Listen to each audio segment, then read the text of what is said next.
Attention, women's health professionals. The next round of FAMM is just around the corner. Classes start on October 4th. FAMM is the perfect program for busy women's health professionals who want to offer fertility awareness charting support in their practice. FAMM cuts out all the fluff and only focuses on what you need to serve your clients better. Each module, homework assignment, in-class training, and chart review session is there for a reason. Where will you be 9 months from now? With a FAMM certification, you'll have a brand new skill set that will allow you to use the menstrual cycle as a diagnostic tool and vital sign in your practice. Your confidence in analyzing and interpreting menstrual cycle charts will be at a level you can't even imagine today. And you'll have a brand new offering in your business that will allow you to reach more clients. This knowledge is truly life-changing. Transform your practice in 9 months. You won't regret it. Join us this October in FAMM. Head over to fertilityfriday.com/FAMMlive to apply today. That's fertilityfriday.com/FAMMLIVE. This is the Fertility Friday podcast, episode number 482.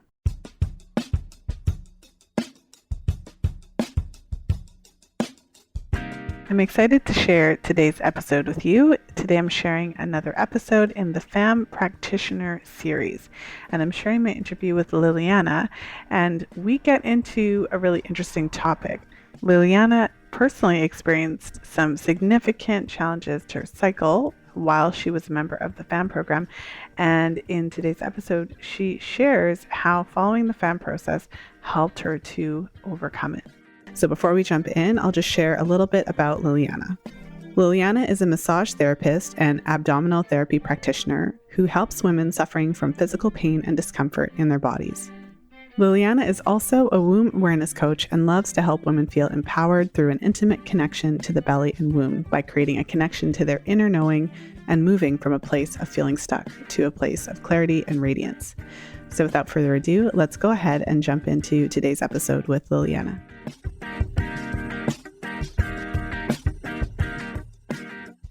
Well, I'm really excited to be here today with Lilliana.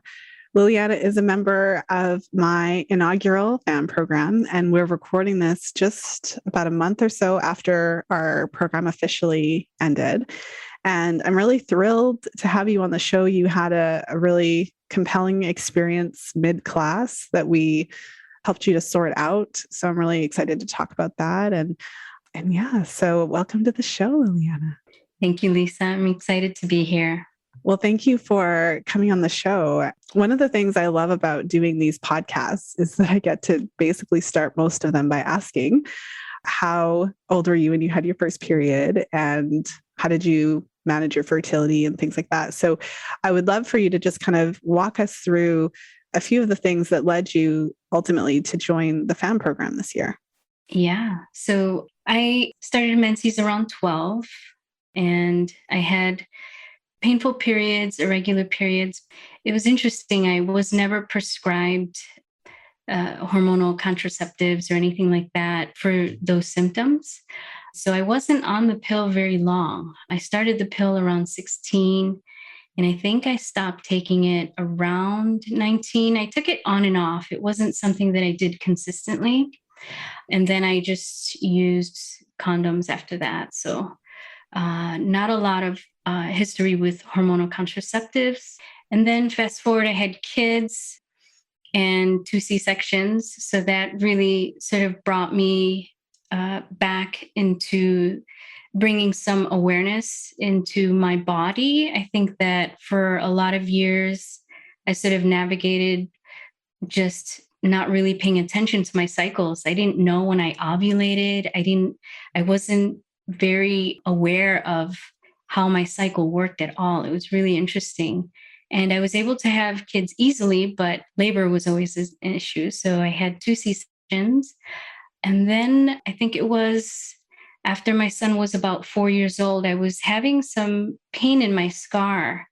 And I decided to see someone who does abdominal therapy.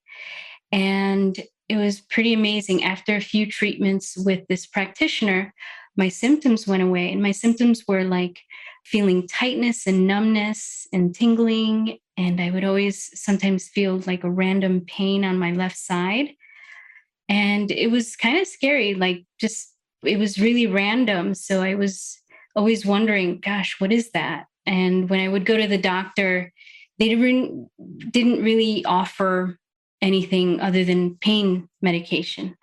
And so after I saw this practitioner and my symptoms resolved, I was like, wow, I really have to learn more about this.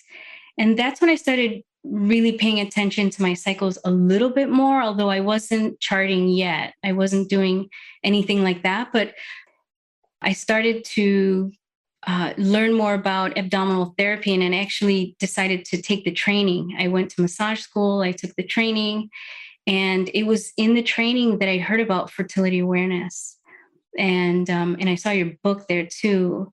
And I think one of the instructors had been on your podcast. And so I listened to the podcast. And from then, I just started listening to you all the time and just really learning how what I was offering with abdominal therapy, how it weaved into everything you were talking about.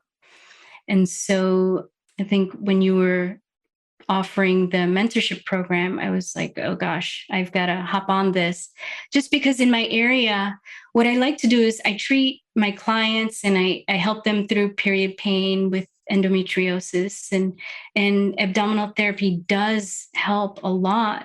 However, I was finding that there were some pieces that were missing, and I would refer to a naturopathic doctor. I would refer out to chiropractors, but I knew that fertility awareness wasn't a key important piece to what I was offering. And there was nobody around in my area that was offering it. So I decided that I wanted to learn it myself. And at that time, I was still cycling. So yeah, I felt that it would be something good for me to learn about myself. And it was a big learning experience. I'm still cycling, but I'm definitely in that perimenopausal phase, moving into menopause. So that's what drew me to your program. I just, felt that this is, if I'm going to offer abdominal therapy, there has to be this other piece there. And if I can't offer it by referring them, that I felt like, this would be a good thing for me to offer to my clients. And it has been so amazing just to learn all of the important aspects of not just learning about your cycle, but learning about lifestyle choices and how hormonal contraceptives affect your cycle, just so many things. So yeah. Mm-hmm. Well, I feel like I always say this, but you just took us through, I don't know, like 30 years of your life, or like, you know what I mean? It's quite a bit there. So I think there's a few interesting pieces of your story. One, that you, for the most part, avoided hormonal contraception. And also that just at the particular stage of life that you're in right now, in the perimenopausal phase, I feel like that really came out. I remember when we had our first, in class hot seat sessions. So, in the FAMM program, it's, I feel like for fertility awareness, it is important for the practitioners who are learning to be also going through the process. I mean, that's how I learned. It's kind of, that's why it's a mentorship program. It's kind of like this, where we're all participating in our learning. But what was interesting about it is that you weren't necessarily cycling at that point. So maybe share with us a little bit about like what was happening with your cycles. Maybe refresh my memory. Was it kind of like, did it happen in the middle of the class, or was it like, what were your cycles like leading up to the class and all that? Right. Yeah. So I'm 49 now. And I think that around 47 or so, I was really noticing a shift in my cycle. I mean, it had been happening a little bit before that, around maybe 45, but around 47, I was going through like some months where I wasn't cycling, and then it would come back. And so it was really becoming irregular again. So it was interesting. So my cycles were regular when I started menses, and then they regulated after kids. It was pretty interesting that happened. And then I started having these irregular cycles again in my later 40s. And then I think I had gone like maybe almost 3 months without cycling. And it was almost sort of in the beginning of the program right around April that I started cycling again. And I was like, oh, I guess, I am still cycling, because when you go 3 months without cycling, you thought, oh, well, maybe that's the last time. I don't know. And I ended up cycling again, and then it wouldn't stop. So that was an interesting experience. And I'm so grateful that it happened during the program because, like you said, because we were also charting ourselves and learning how to chart. So this was the first time I was actually learning how to chart the symptothermal method.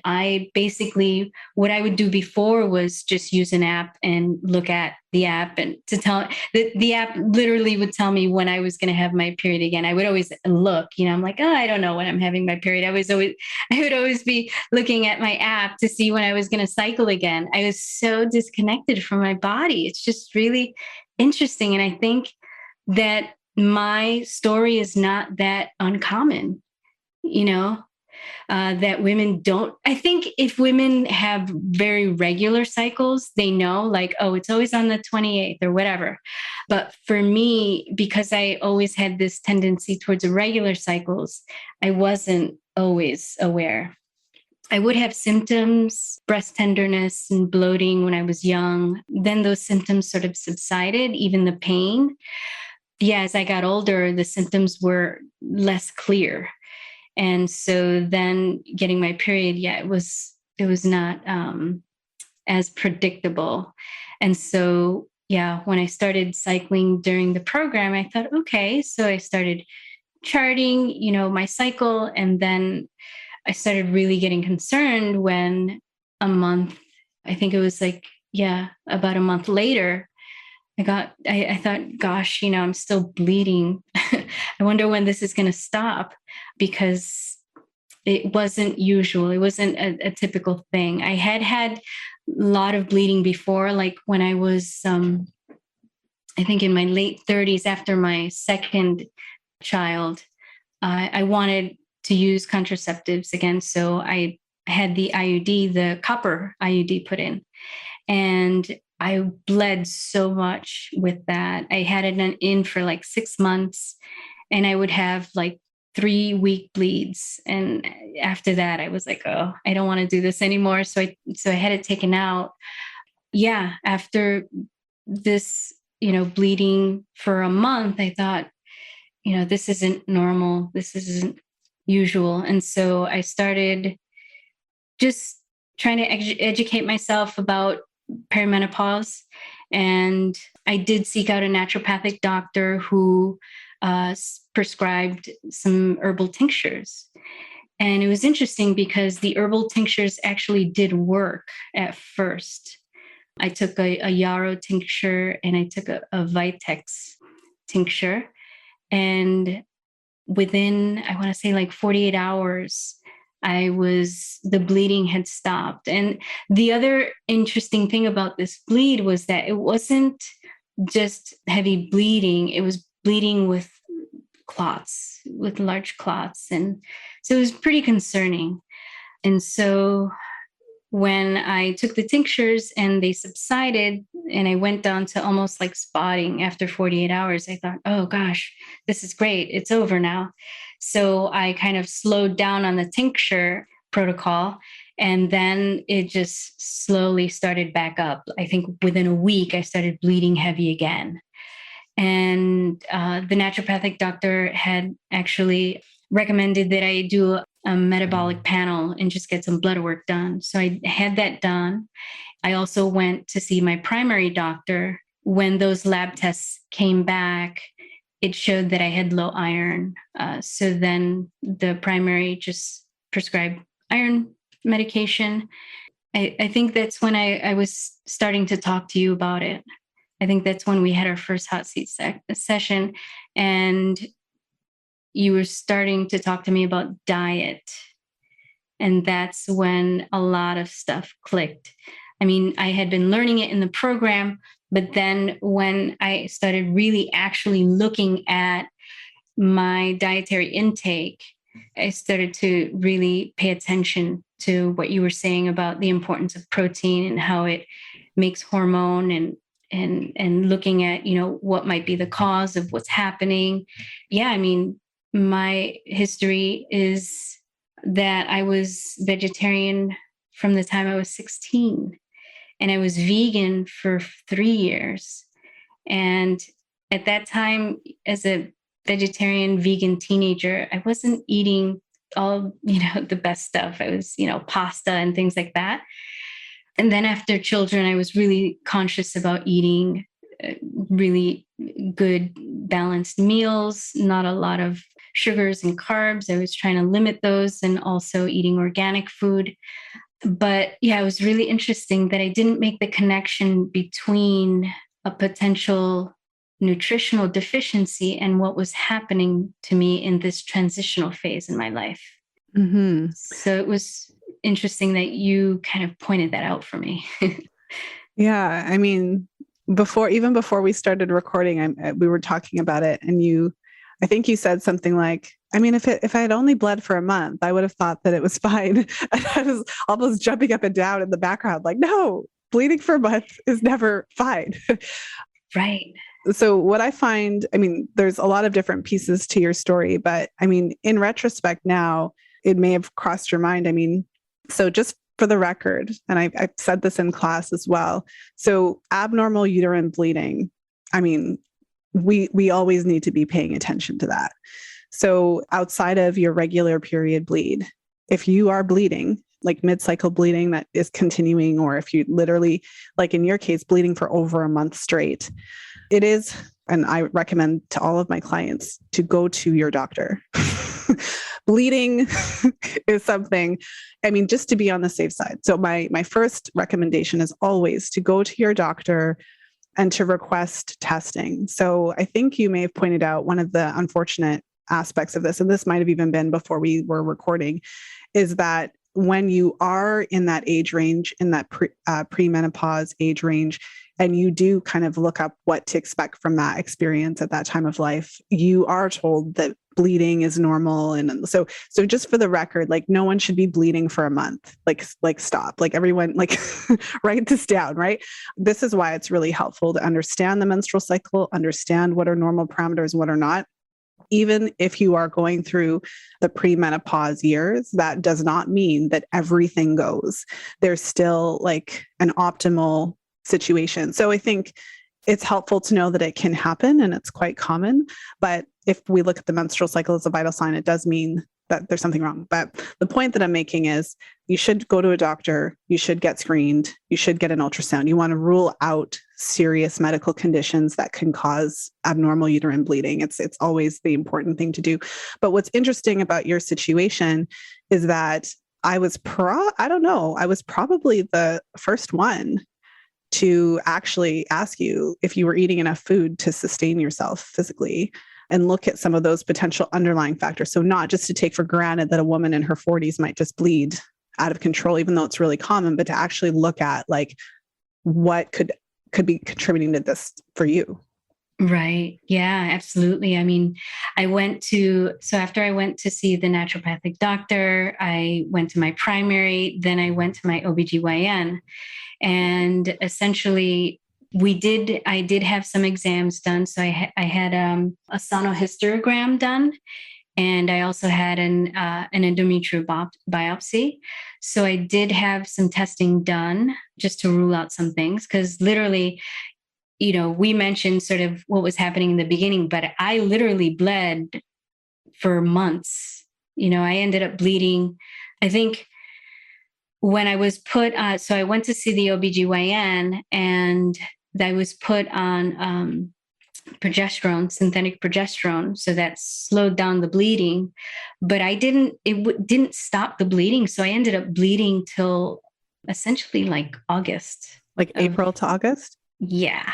Well, and so let's contextualize this. So when you say you were bleeding, so how do you collect your bleeding? That's usually how I ask it. Like, do you wear pads or tampons or? Yep. So I was in the beginning, that first month, I was using menstrual pads, and I was having to change my pad like every other hour. Every other hour. It was heavy. It was really, and really this was for a month straight. Yes. Then I wonder why you had low iron. Yeah. Yeah, right. And I was tired. It was really interesting. I was really, really tired. Then when I started the tincture protocol, it slowed down a little bit. And was the But then, tincture like I said, it protocol started. before the progesterone Yeah. replacement? So I Okay. did the tinctures before. And then when I went to see the OBGYN, we had planned to have the exams done. But in the meantime, I was put on synthetic progesterone, medroxyprogesterone, 10 milligrams 3 times a day. And I was to taper that off as the bleeding subsided. And it took literally until August for the bleeding to subside. So I took the progesterone, and then it started. It's really interesting because, yeah, it started in April. May, I was like, gosh, something's going on. Went to see the naturopath. And then in June, I had blood work done. And then it wasn't until July. And then in June, I also got the prescription for the synthetic progesterone. Then it was until July that I got my exams done and everything came back normal. I did have uterine fibroids, so they did find that, but she couldn't tell me that that was what was causing the bleeding, right? So there was no, it was diagnosed as abnormal bleeding, but they couldn't tell me why I was bleeding like that. Once my lab work came back for the biopsy and things like that, I was still bleeding a little bit. So this was July, and she said, here are your options. We don't know why you're bleeding, but we can give you a hormonal IUD, or you can have an endometrial ablation done. And she described it as a very simple procedure, and that helps a lot of women, and that this happens during perimenopause, and this is how you can basically take care of it. And I just went home. I decided I wanted to think about it, and so I didn't schedule it. And it was really interesting because I just kept on with sort of really focusing on my diet and the supplements. And beginning of August, I stopped bleeding. Well, so let's talk a little bit about. So I remember we had a conversation. It was kind of one of those like emergency, like we need to talk, because I think it was around the time that I basically had to make this decision about the surgery. And so from my perspective, so as a member of this program, so essentially I've created over the years kind of like an assessment protocol is what we called it in the class. And so not only did I teach you how to take clients through this protocol, I took all of you through it as well. And essentially what's interesting about the cycle is that my aim is that we look at it in a different way. So instead of chasing symptoms and like, oh my goodness, we have this symptom and this symptom, we kind of remember that the menstrual cycle is a sign of overall health. And so we kind of need to focus on the foundations of overall health. So one of the things that stood out to me right away, and so this is something, to be aware of for women who are in this age category. I mean, I'm approaching it. I'm turning 39 this year. And so it's right up my alley and experience as I enter into it. But, there's a few things, we've talked about this in class. Women who are in this perimenopausal age, it's a very interesting age. Like myself, I have young children and aging parents, obviously like a thriving career. And so there's a lot of individuals vying for my time and energy. And I find that a lot of women in this age group have similar challenges. It's also a time where our body changes. I feel like there's a lot of habits that we can develop in our early 20s. And, we can even maintain many of those into our 30s. But I found just from monitoring the menstrual cycle that it does seem like this period of time between, in our 40s, late 40s, early 50s, we can't get away with as much as we used to. And there's certainly more effort, I would say, that we have to put forth to maintain a good hormonal balance. And I think that the important part or piece that I brought to your story is just, I'm not working from an assumption that your body doesn't work. I'm working from an assumption that your body does work. And we just need to figure out like what needs to happen in order to get it to to function. That's not to minimize any potential health issues. And this is why it's always really important to get thoroughly investigated by your medical doctor, because we have to make sure that we're looking at all of these options. But one of the things that was most apparent to me in your case, based on not even necessarily the fact that you were vegetarian, I mean, in a way that's kind of neither here nor there, but it was when I literally had you track your protein and we discovered how much protein you were actually eating. And if memory serves me correct, it was something like 30 grams a day. Yeah, it was pretty low. So any of the nutritionists who are listening are like, wow. Yeah. But for the non-nutritionists who are listening, I mean, an adult woman, generally speaking, the ideal range falls somewhere between 80 and 120. Yeah. And that's just to maintain your hormone production. And, if you exercise, if you're active and you do, a variety of different activities, then we may even need to raise that a little bit more. So from my perspective, I can't really make any decisions about anything until we rectify some of these basic foundational factors and then see what happens to the cycle. So we had a number of conversations about that. So maybe share with us what it was like to kind of have that put right there after being a lifetime vegetarian and how you decided to address that information. Yeah.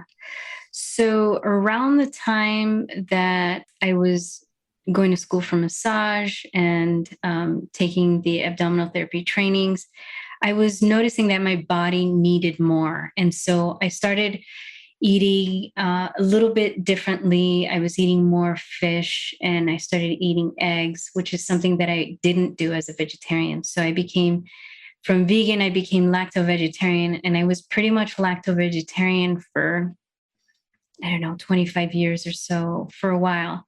And then, just noticing that my body needed more because I was very busy with my kids and work and school and trainings and all of that. So I started incorporating that into my diet more, but I didn't really realize how much I needed to really keep my body so that I wasn't running low. Going through the program with you and just really seeing how the numbers, it just really made me realize, oh, this is why I've felt tired a lot for a lot of years. Actually, when I was raising my kids, I thought I had chronic fatigue syndrome.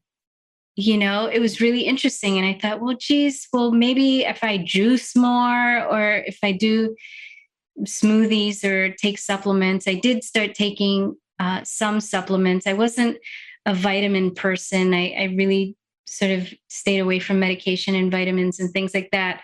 But I did notice that if I took vitamin C and vitamin D, I felt a little bit more energetic.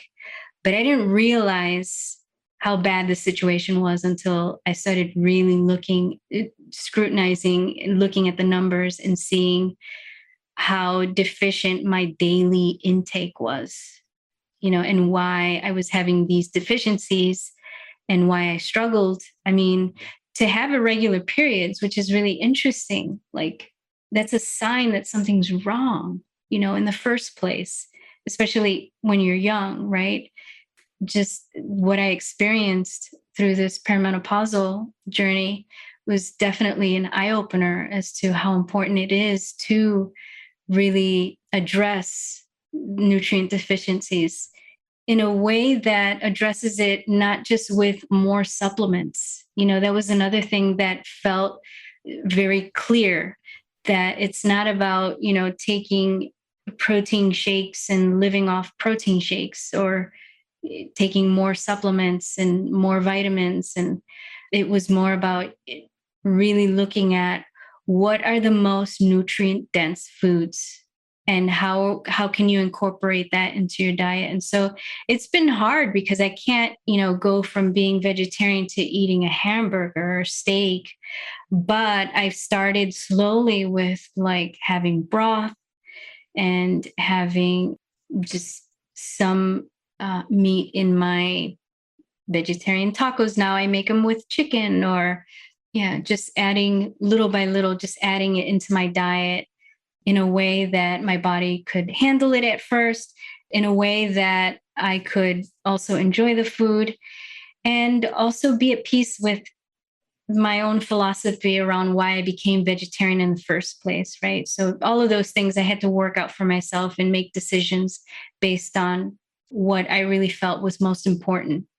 So I just prioritized those things and it made a huge difference. As a women's health professional, you already know the value of tracking the menstrual cycle, but I'm guessing that you're not comfortable interpreting complex charts, weird mucus patterns, abnormal bleeding, or other similar situations. You're passionate about fertility awareness and want to use it in your practice, but you're just not sure where to start. That's where FAMM comes in. The next class of FAMM is just around the corner. Registration is now open for the Fertility Awareness Mastery Mentorship Program. Classes start on October 4th. By the time you finish your FAMM certification, you'll have the skills to confidently teach fertility awareness to your clients, interpret all kinds of complex charting scenarios, and you'll have the step-by-step protocols you need to help your clients improve their hormone and menstrual cycle health. Apply today at fertilityfriday.com/FAMMlive. And when you apply, we'll send you the details to join one of our upcoming information sessions. Transform your practice in 9 months. Head over to fertilityfriday.com/FAMMlive. That's fertilityfriday.com/FAMMlive. Now let's go ahead and jump back into today's episode.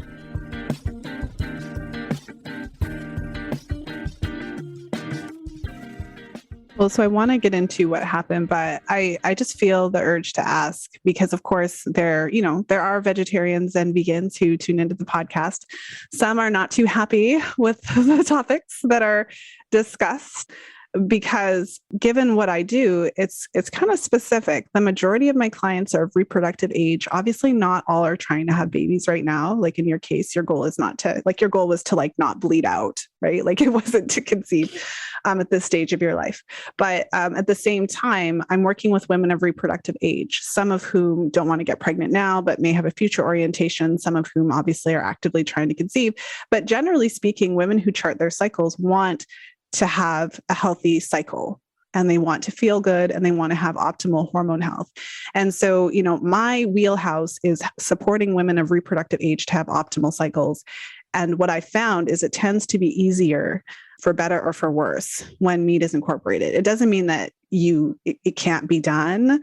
Obviously, like there's plenty of contingency plans and plenty of things, but the bottom line is that in your case, I think the initial focus was like, let's just get in protein and see what happens, because it's kind of like, if that's what the problem is, then we should see some improvement. So maybe share with us, actually, tell us a little bit about, because you had mentioned your philosophy, like how you had to kind of have that conversation. So do you want to talk a little bit about, your initial reasons for becoming a vegetarian and if that shifted throughout and kind of where you're at now? Yeah, that's interesting. So I became vegan as a teenager. It was something that I felt really strongly about as far as from the perspective of activism. A lot was coming out about animal cruelty at that time. And so in looking at all of that and really looking at actually, we don't really need to eat meat. So it was more of that where I felt like it was a philosophical thing that I didn't want to eat meat. And it was also part of my spiritual connection where I felt like I didn't want to partake in eating meat. And I just felt really good about that. And then fast forward to having kids, my daughter started having digestive issues. And my kids, actually, I didn't raise them. I raised them vegetarian mostly, but I didn't restrict their diets. I mean, they could eat meat, but my daughter really started showing symptoms of really chronic digestive issues. And I kept looking here and there, and everywhere I looked, I couldn't just figure out what was going on with her. And then I found out about the GAPS diet. And so the GAPS diet really helped her. And so my mind started shifting around the fact that, yes, it is good not to consume too much meat and to support this industry. But at the same time, here I am, I have this child who is suffering. And the one thing that is helping her is bone broth and the diet. And so it really, really helped me shift my perspective around what the body really needs and what I started looking at, okay, what did my ancestors eat, right? And so it was primarily a lot of meat and starchy grains and things like that. That's when things started to shift for me. But now it was interesting because I was open to then making meals with meat, but I didn't partake of them for a long time. It was only when I started feeling depleted, like I said, when I started getting really busy, that I said, okay, let me incorporate some eggs and fish and I was doing a little bit of broth at that time, but very, very little. Yeah, it's just become this thing where I understand that there's a way where you really feel strongly about eating a certain way, and that should be honored, right? That's okay. But then also look at your body and what your goals are. If you're having infertility issues and you're struggling with deficiencies, you can try different things, but you really have to look at, what is the priority. If you're really wanting to conceive, then, really looking at what all your options are. And I don't know, it's a difficult topic, honestly. It really is, because I think when I was young, you probably wouldn't be able to convince me to change my diet, right? It was only when my child was suffering that I started opening up towards incorporating meat and broth and things like that. So it really is a very sort of deep question to ask yourself. I think that when you're faced with a deficiency or some abnormality in your cycle, I think that sometimes that it can sort of put you in a place where you might consider eating meat, right? Might consider shifting your philosophy, your perspective. But I think that has to come from within. Yeah, it's an interesting question. It's very tricky. And I think that everyone has to kind of make that final decision for themselves, honestly. Mm-hmm.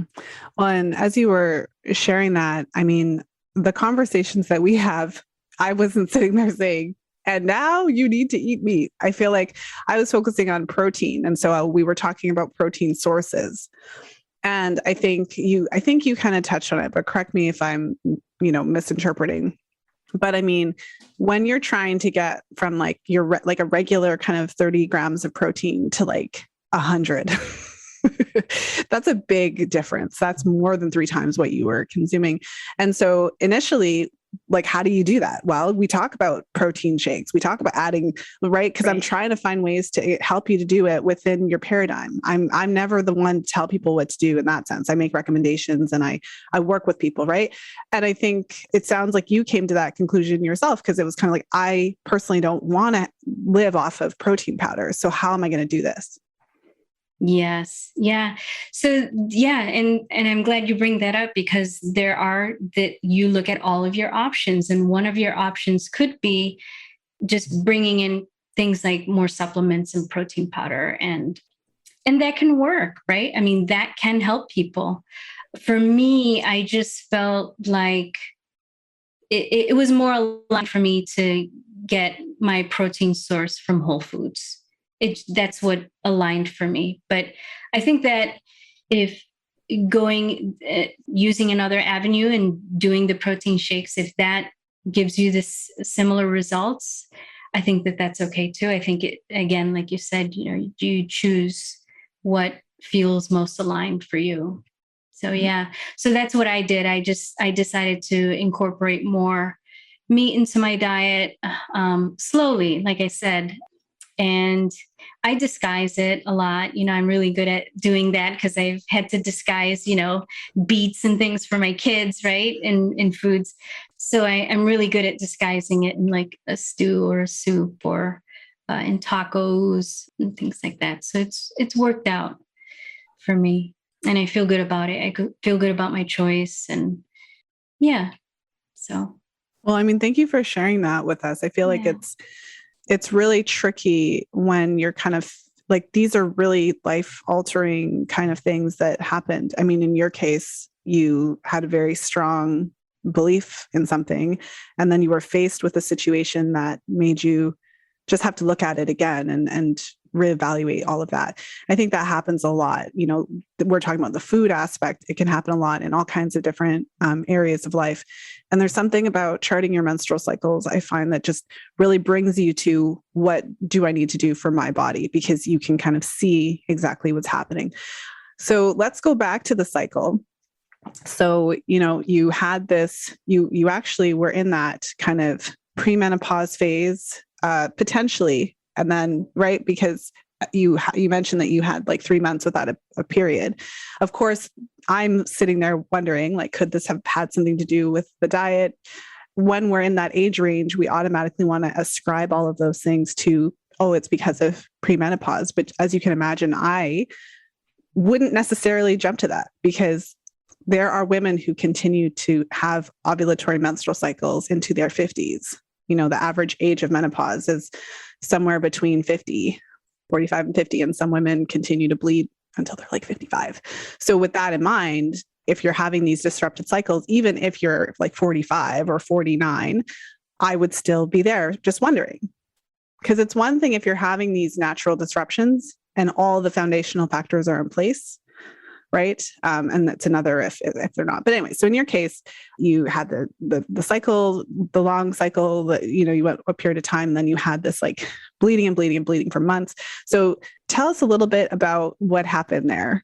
And I feel like, sorry, one of the things that came to my mind as well when you shared your story was that, you went to your naturopath and they gave you Yarrow, you said, and I text. One of the things I always say in class, I'm like, herbs work. Like, they do work. They work so well that they can like mask what potentially is the causal factor. But so you did basically everything. You'd made a huge shift with your protein intake, and you basically did everything. So yeah, tell us what happened. Yeah. So once I was put on the progesterone, I continued taking yarrow. I continued taking supplements and the protein shakes. And I started, I had shifted my diet. I was doing all the things. So I was doing everything possible to get my body back to balance, essentially. Yeah, definitely. Once I started taking the progesterone and everything else, things were slowing down. So, that first part of that whole experience, I was bleeding very, very heavy. But then once I was on the progesterone and the other herbal supplements, I was also taking nettles tea. I was also taking herbal blends with cinnamon and rose petals and things like that are known to reduce bleeding. So all of those things I was taking simultaneously while I was increasing my nutrient intake and also doing the synthetic progesterone. So pretty much for that last phase of the bleeding, I was pretty much spotting mostly. It was light bleeding and spotting. It wasn't like heavy, heavy, heavy the whole time. Otherwise, I don't think I'd be sitting here. Literally, because when I thought, when I wouldn't stop bleeding, in the middle of all this, I was like, gosh, am I dying? It was pretty wild. So, yeah, I think that all of those things, and even after I stopped, so I went down to 2 pills a day of the synthetic progesterone after the bleeding subsided. I believe I did that. It was something like 3 weeks or something like that. I tapered down, and then I tapered again to 1 pill a week. And I did that for a good couple weeks. And then I continued taking the herbal. So I continued taking the yarrow. I continued with the shakes and the supplements and the protein intake. And I continue to do the food part and the supplements. I'm no longer taking the yarrow tinctures and the herbals, but it's really interesting. So then in October, so beginning of this month, I had another cycle. And it was interesting because I thought, oh gosh, here we go again. I was a little bit concerned, but it was a normal cycle. I had 2 days of heavy bleeding and then it tapered off and no bleeding. Wow. So yeah, it was interesting. That's huge. Yeah, that's huge. I think it's interesting when you talk about it because, when you talk, it was like the herbal tinctures worked, but they slowed it and then it kind of started coming back. And so I just think it's such a wonderful reminder that maybe even just to trust our bodies and to really take these abnormal menstrual symptoms to be a sign of something deeper. I feel like that's the whole point, but I'm thrilled that you were able to stop the flood, essentially. Because I know there were many moments in there where I'm sure you were questioning if it's even possible for it to stop. Yeah, absolutely.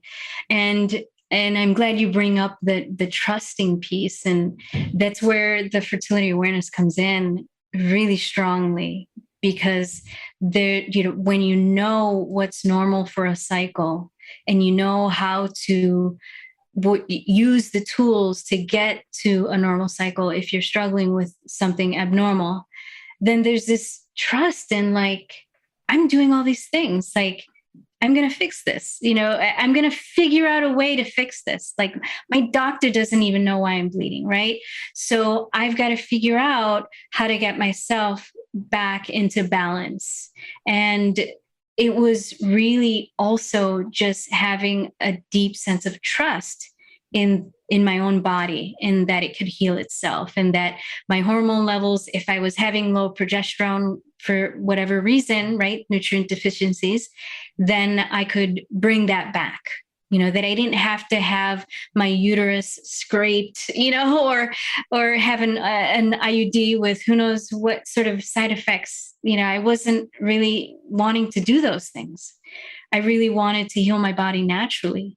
And so really having that trust in my own body and its own wisdom, I think that's one of the most profound things that your program brings to women, is that when you have this connection, this intimate connection with your body and your cycles, then you can trust when something goes awry, that you can find a way, you can use all the tools necessary to find a way to bring yourself back into balance without excluding all of the things, right? Like you said, if something is off, you go see your primary, you go see a practitioner, right? But also listening to your own inner intuition, right? And making decisions based on that, not based on fear, like, oh my God, one of the things that really just is a scary thing is how many women get hysterectomies. And that was one of the things that I was like, I don't want to get on that train. Like, I really want to avoid everything possible to not have that happen to me. I know that it happens to women and it's necessary. But I just felt like I just want to try everything possible to avoid it. And trusting in your body is one of the key things, because I think that we make a lot of decisions. Women make decisions, again, because we're not aware of our bodies. We're not aware. We're not just connected to our cycles. We make decisions based on fear, unfortunately. So, yeah.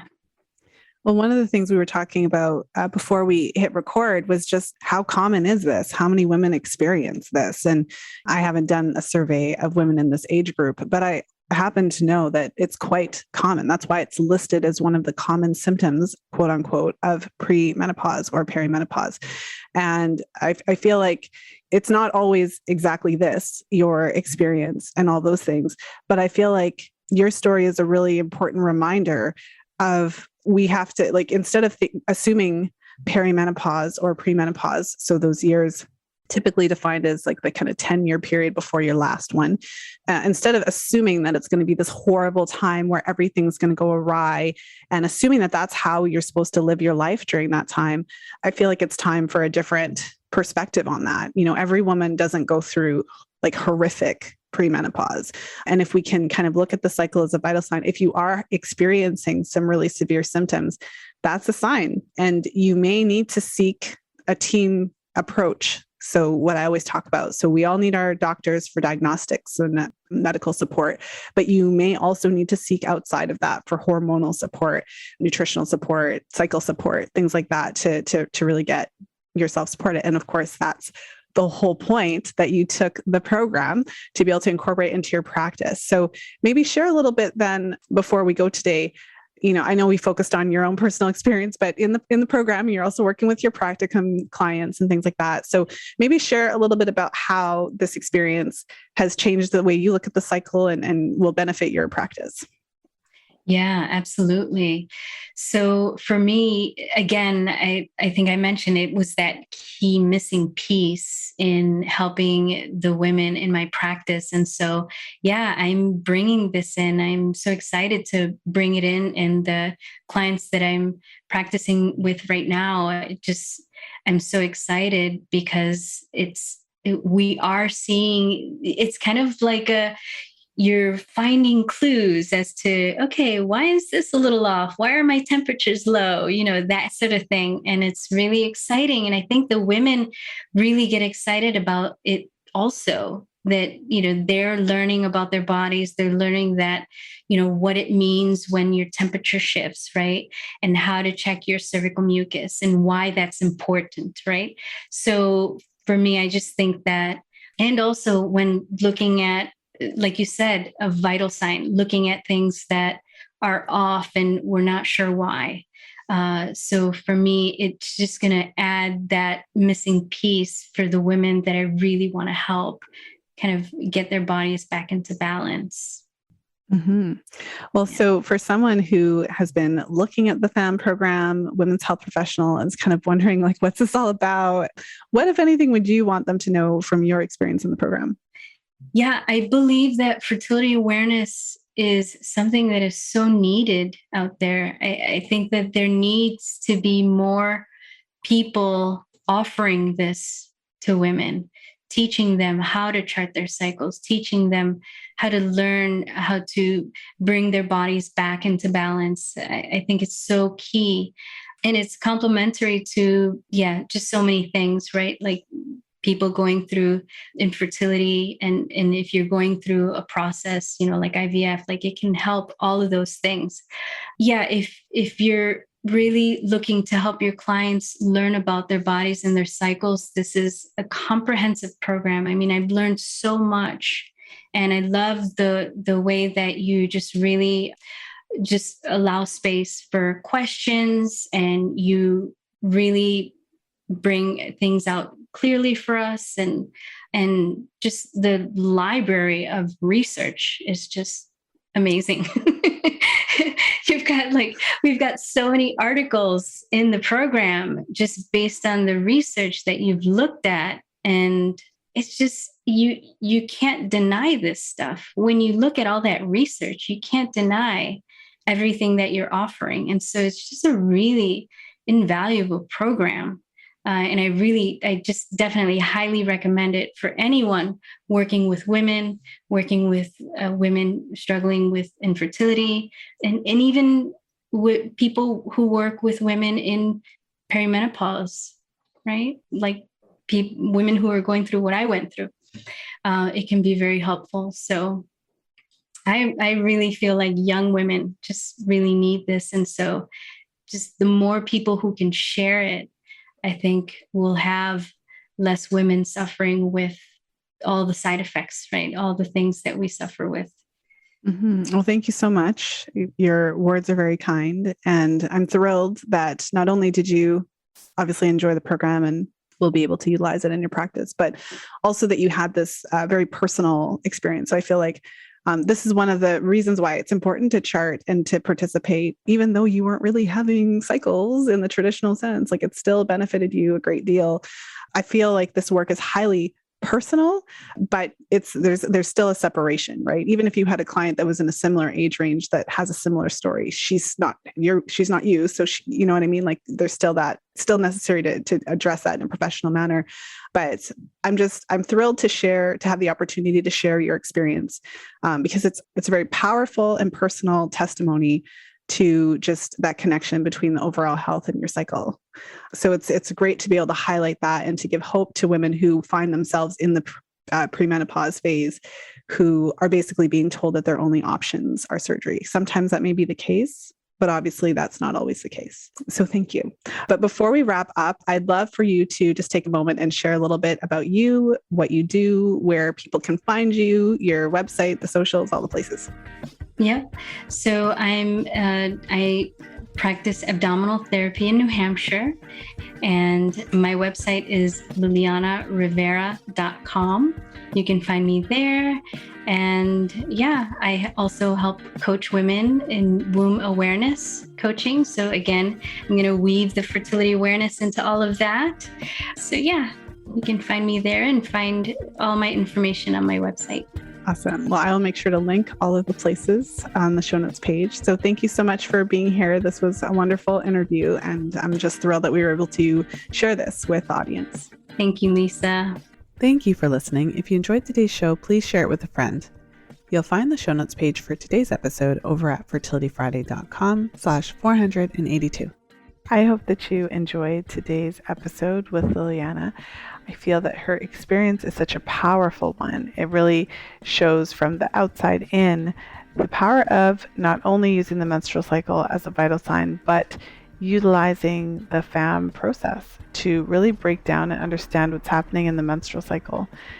When we look at the menstrual cycle as a vital sign, then whenever we are seeing issues and problems that are consistent and continue to happen cycle after cycle or month after month, they really do give us a ton of information about what's happening health-wise. And when we learn to work with that, then it allows us to gain much deeper insights about what's happening in our bodies. And this is the perfect example of that. So I want to thank you for tuning in to today's show. I hope you have a wonderful weekend, whenever you are listening. And of course, as always, until next time, be well and happy charting. And that's a wrap. If you're loving the FAMM Practitioner series, then I know you'll love our Fertility Awareness Mastery Mentorship Program. It's a 9-month immersive experience that will completely transform the way you work with clients, allowing you to not only teach fertility awareness to your clients, but to use the menstrual cycle as a vital sign and diagnostic tool in your women's health practice. Our next class starts on October 4th, so there's still time to reserve your spot. Apply now at fertilityfriday.com/FAMMlive, and when you apply, you'll have the opportunity to join one of our upcoming information sessions for additional details. There are no other programs like this offered anywhere. Transform your practice in 9 months. Head over to fertilityfriday.com/FAMMlive to apply now. That's fertilityfriday.com/FAMMlive.